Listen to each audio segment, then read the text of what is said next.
2, 1, and we're on iPad. So Nice. we're back.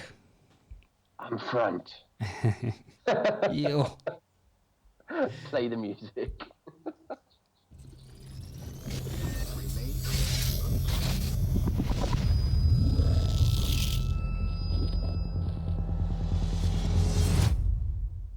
Jazz hands.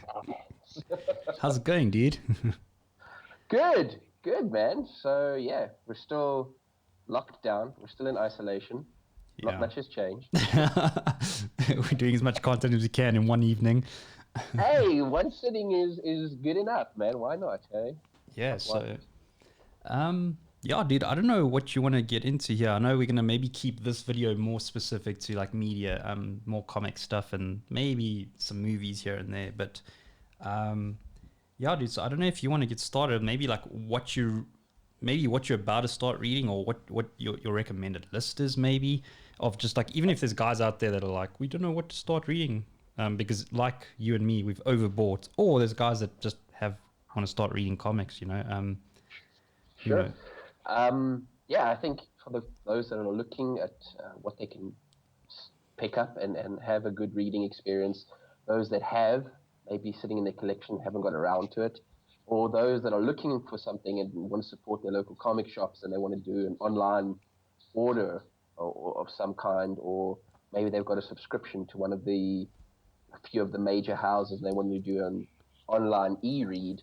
I have quite a stack of recommended reading stuff here. Yeah, and just to be clear, I think, Warren, you probably agree with me, we're going to stick to TPs, because I mean they're complete stories most of the time. So this isn't about collecting and value. This is about story, dude. So Sure. Go for it. 100%. And I mean, you and I both know, as collectors, we evolved from hunting down single issues and everything, and there's nothing wrong with that. And I thoroughly thumbs up and support anybody who does that, and that's their game. It's also, collecting is all about where your passion lies and where your interest lies. And I think both of us, over time, our interest has evolved to not just the single issue, but more the story. And getting that value out of these things in the story. Yeah, definitely. The first one that I'd recommend is for folks, the Kayfabe crew did a very, very thorough, in-depth analysis of this recently. And I want to give a shout out to Ed and Jim and them and everyone on Cartoonist Kayfabe for kind of reminding me of this little gem. Reigniting. It is... Over here, Scott dude, yeah. McCloud's. I still need to get that. Yeah, Understanding Comics.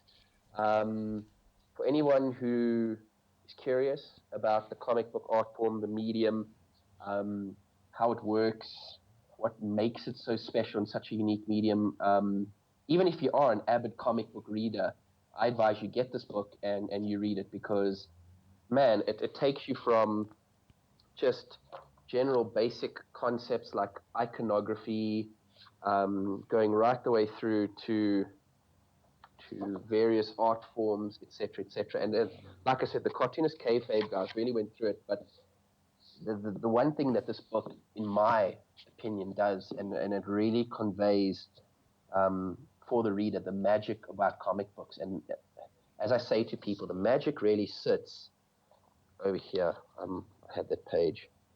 The magic in comics kind of sits here in what happens from panel 1 to panel 2. I mean, over here, you've got this panel, a guy kind of getting attacked, etc.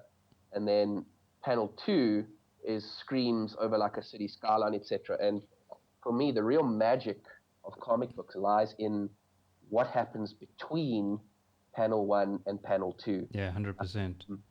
You know, the artist and the storyteller lead you down this path. They give you something, and then your mind takes over when you go from right in that gap between the two panels. That's where your mind, your imagination, everything takes over, and it completes the thought. Yeah. Yeah, 100%. Yeah. And this book takes you through different art styles, different ways of telling a story, conveying a story, but it always comes back to what happens between panel 1, panel 2. and what your mind does to fill those gaps in. And a book can't do that because the pacing, the everything, your imagination goes as you're reading the Word by text word, as yeah. you go through it. Yeah, No, exactly. definitely. And comics is really this beautiful in between kind of medium, and movies and series to a degree can kind of do that, where if the filmmaker's intelligent, they can set up a scene, they can show you something, you can see an axe about to hit someone, and then it can fade to black. Yeah. And The your most common imagination way, can yeah. run wild. You go, did he die? Didn't he die? How gruesome was it? Etc. Etc. Kind of like what we were talking about in the other clip. So yeah, for me, pick it up. Scott McCloud's And I Understanding can see Comics. Neil Gaiman recommends it, so that's got to mean something. Right, 100%. Yeah. So that was my first one. A nice intro segue for the comic aficionado, the newbie, whatever it is. Great one. Next is a relatively new one that I'm reading. It's the new run of the Green Grant Lantern Morrison, yeah. by Grant Morrison and Lee Sharp. Awesome so far. I'm a big fan of the Green Lanterns. I'm a big fan of the mythologies, etc. Jeff Johns recently, kind of back in the days, revamped the Green Lanterns with stories like Rebirth, etc. And I really, for people, I think that's a great jump-on point for anyone who wants to know about the Green Lanterns.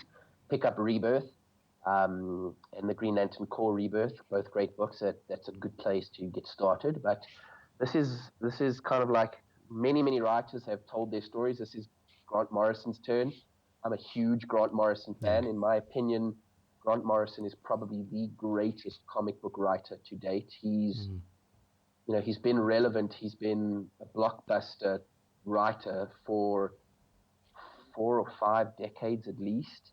I think from the 80s all the way through to now, probably 80s to now. That's quite a legacy, and wherever he's gone, be it DC, Marvel, Image, any of the major houses doing whatever characters, he's had influence in those universes, on those characters, that's still relevant and still stands today. So huge fan of Grant Morrison.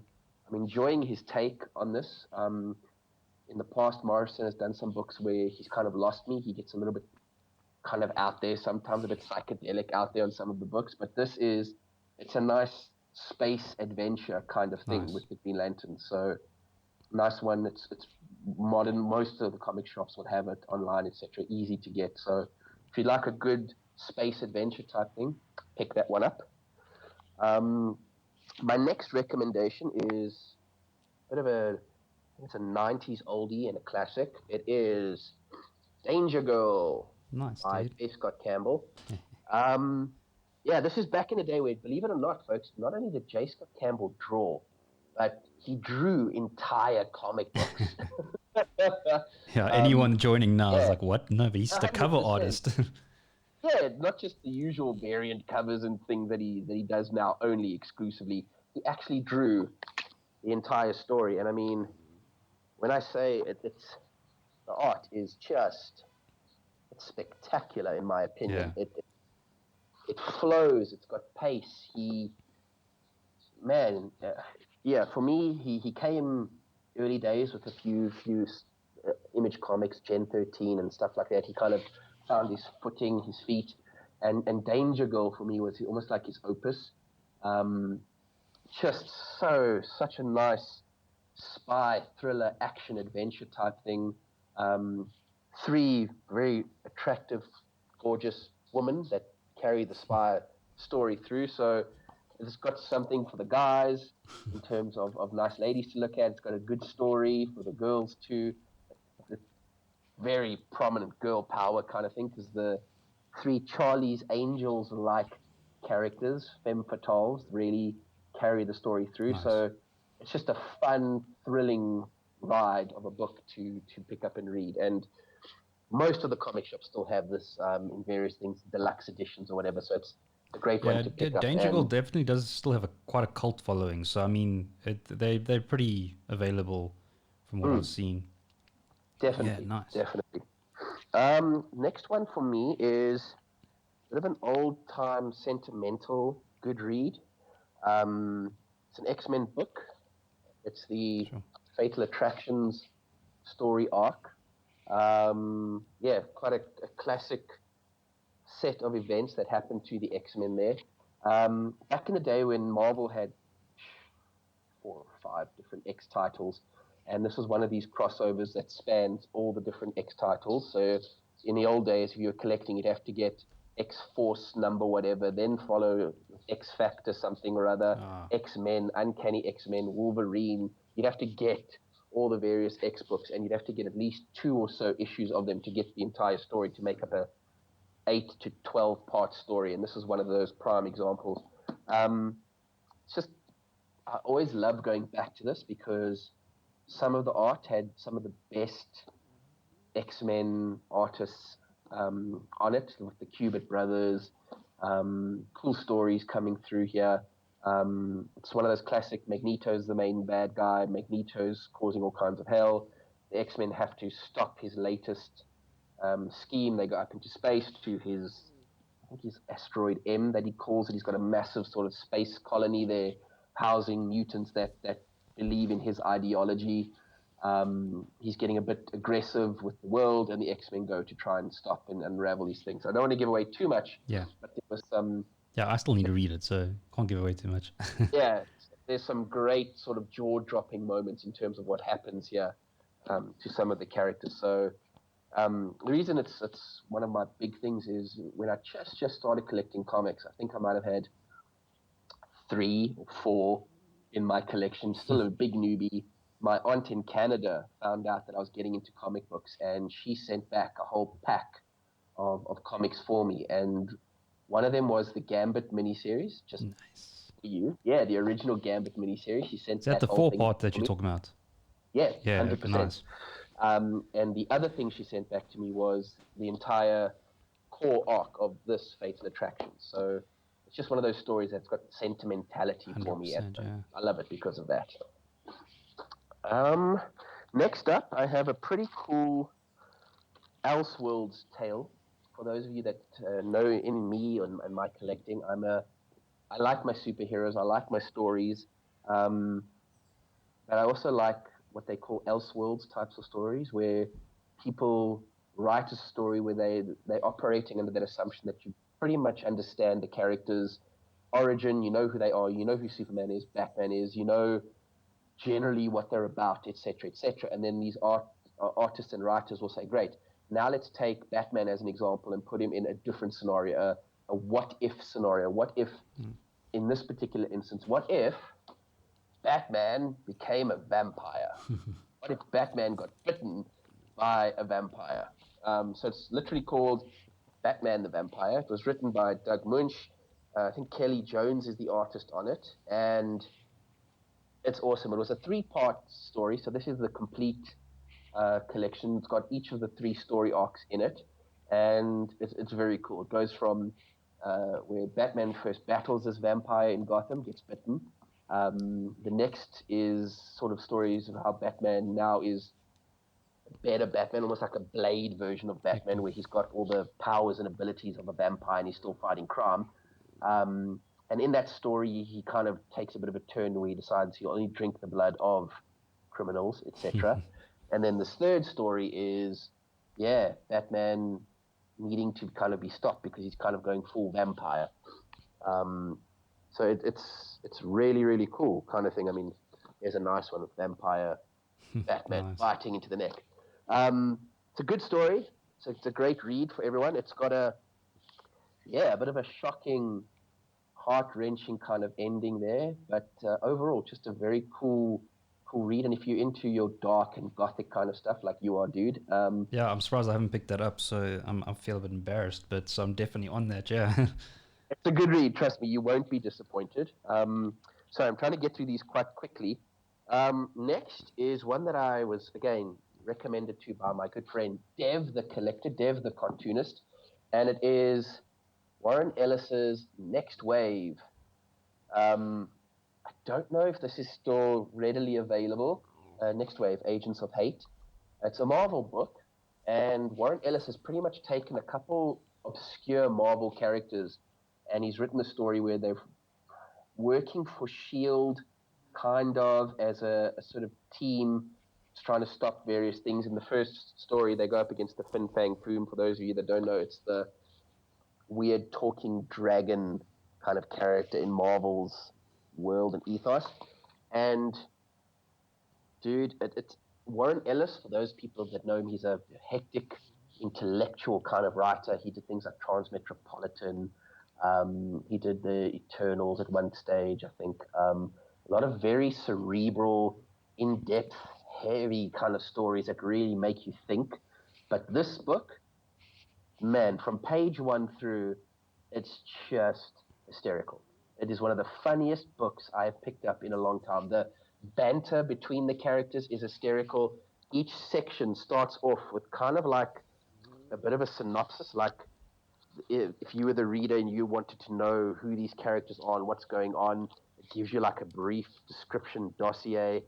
Let me see if I can find one and give you a quick little read so you kind of get it. Oh, so it starts out like a Q&A kind of thing. So it's like, question, what is Nextwave? Answer, good question. Nextwave is a comic book. Next thing, question, thanks. Lose the ass and answer the question. Answer, ouch. Nextwave is a group of superheroes put together by the highest anti-terrorism effort. Question, wait a second. I thought they were fighting against hate. Answer, you are correct. You see, Nextwave discovered that H.A.T.E and its parent company, and it just goes on and on and on. And that comedy kind of, that just hysterical approach at comics and these characters, etc. It's such a good, fun, light-hearted read. Really strongly recommend people pick that up. The art is pretty cool too, but I've never seen Warren Ellis write like this with this comedic tone to it, and I was not disappointed. Nice. Have to thank Evan again because it was one of the most enjoyable reads in a good couple years. Next up is one that not a lot of people know, and it's one of my all-time faves. Another one that I was turned on to by my comic. Once upon a time when I did work at a comic store, the various guys working there turned me onto this, Dev and Holger and them, and it is Empowered. Very different kind of story. This is pure black and white, no color or anything like that. It's by Adam Warren. He writes and draws the book. It's on 10 or 11 volumes now, so again, lots of content. Slightly smaller than a normal comic book. It's almost somewhere in between a manga type book size and a comic book TP size. Brief synopsis to this: at one stage, Adam Warren is a unique artist. He does American comics, but his art style is Japanese anime kind of based. So the traditional anime people don't really gravitate to him because he's American, doing American comics.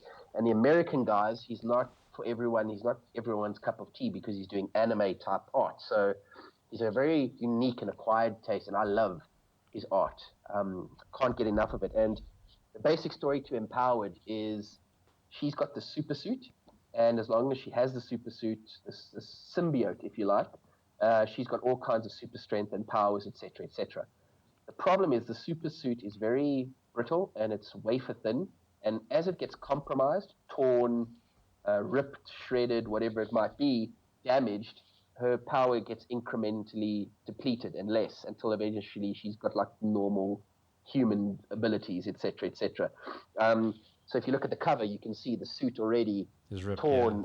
Yeah. So, and it regenerates after time and stuff. So she's a C/B list superhero. She's trying to break it into the big leagues, if you like. And her problem is, as she's doing it, as she goes into battle and her suit gets compromised, eventually bad guys overpower her. And there's a lot of interesting art where she's in compromising positions. She's bound, she's gagged, she's tied up a lot. She even often makes mention of the fact that she's tied up a lot. And the history to that was he used to go to various comic conventions and people used to ask him to come up and draw these weird things of these characters, women being tied up, bound in sexually suggestive things. And he found that he constantly was drawing this particular girl, blonde hair, kind of cutie, whatever. And as he was doing all these commissions, eventually he started to subtly do sort of a story where, she was in this particular situation because of this, and he kind of kept all of that. The first part of this original volume is largely based on those original commissions and sketches, and then as he kept doing it, he got this idea for a grander story, and that's where Empowered has taken off from there. Nice. Great read, funny read. Thoroughly enjoy this one. Yeah.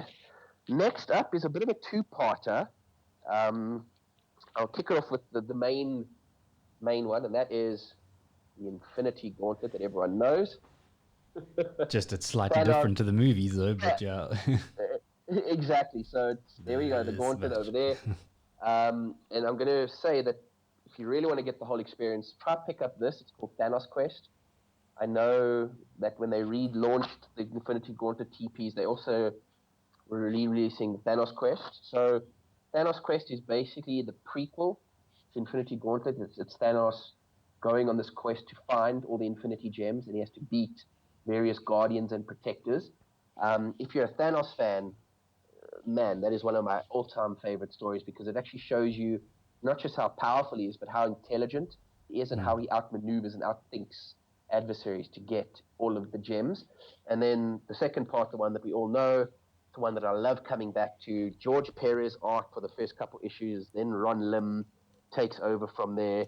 Just a great, fun story, the Infinity Gauntlet. Thanos trying to take over the universe, wipes out half the population of the universe. The heroes that we know and love try and go and stop him and try and get the Infinity Gauntlet from him. Very different to the movies that Marvel made. Lots of similarities and things like that some fans will pick up, but a very good, awesome read. I mean, the sheer scale and power of what he gets to wield and stuff like that, I think they convey very, very nicely in this comic. So it's a two-part suggestion for people. If you can get both and read both, that is what I would recommend you do. Sorry, dude. On to my last two. I'm just wondering, so like, you're gonna, I don't know if you can have anything if we do another video. Like, I kept mine super simple, my list, which we'll probably cover in the next video. We'll do a Warren's list and then maybe Mark's list. Mine's gonna be a lot shorter though, dude. So look, we'll bolster yours, no problem. So next up, another Elseworld story. Ooh, that's one of my classic. all-time favorite classics. Kingdom Come, Mark Waid and Alex Ross. Yep. I can pretty much go to like any sort of page and just show people Alex Ross's art in this is just, it's next level. It was groundbreaking. Yeah, and he's definitely one of those artists that you see it immediately and you're like, that's Alex Ross, like love him or hate him. 100%. Yeah. Alex Ross, for those that don't know, he gets models to pose in various costumes and positions, and that he photographs them and then he draws them in those poses, and the way he represents the DC heroes from Superman to Wonder Woman and everything, it's almost photorealistic, his painted art style. And that story to date, it's one of my all-time favorite Elseworld stories. For me, I dare say it could be the definitive Elseworld story. The basic premise is what happens if all the superheroes at some point decided to retire, take a step back, basically almost disband the Justice League, and it starts from Superman. There's an event that happens, Superman walks away, all the others go their separate ways too. It's at the sort of time where people are discovering they've got superhuman abilities and powers. Some of them are trying to do good with them, some of them are doing bad. Those that are doing good aren't doing a good job of it because they haven't had the guidance or mentorship of the likes of Superman, Batman, etc. And the world's kind of going to pot. And yeah, Wonder Woman goes out, she finds Clark Kal-El, and she says, look, we need you to come back. We need you to be that beacon, that guiding light again, and try and pull all this madness together and be the leader that the world needs. And he does. He comes back. They reform the league, and man, it goes crazy from there. So it's a great read. The art will blow you away. The story will keep you hooked. Pick it up. Nice. My final suggestion. Sorry.